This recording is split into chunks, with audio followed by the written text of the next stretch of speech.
Okay, it's time now for some real education in our instant classic section.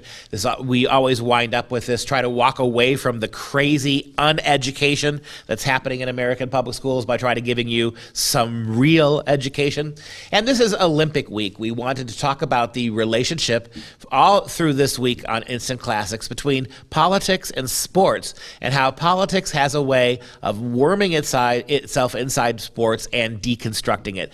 There's a reason why no one's watching these Olympics in most Western countries. It's because they're so deeply submerged under this ocean of political correct posturing. It is unwatchable. You've got the Olympic ideal, where people are supposed to come together under the flags of individual nations, represent those nations in a show of worldwide brotherhood.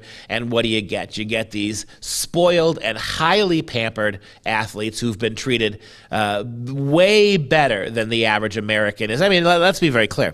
You look at the American Olympic team, and you will see an over-representation of minorities vis-a-vis populations, right? There's way more than 12% of the American Olympic team that are Olympians who are black. And so these are, again, organizational games where you're promoting multiculturalism at much higher levels than you do in almost any other way, and yet the entire show is about protesting, all of this good treatment, all of this over-representation, all of these incredible opportunities generated for so many women, so many minorities.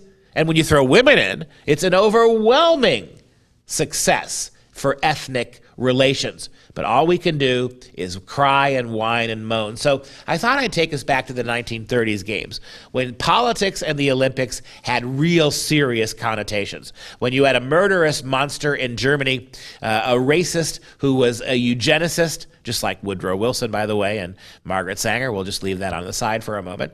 Where you had black athletes being called inferior by the Third Reich. You have the performance of Jesse Owens in the Olympics. Now, Jesse Owens didn't live in a perfect America. He didn't live in America that at that time had fully integrated. And yet he understood what the purpose of the Olympic Games were. He said, and I quote, "I wanted no part of politics." Let me repeat.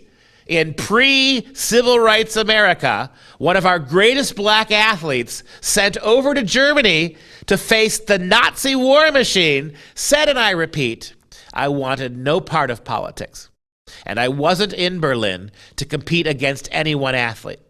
The purpose of the Olympics anyway was to do your best. As I'd learned long ago from Charles Riley, the only victory that counts is the one over yourself."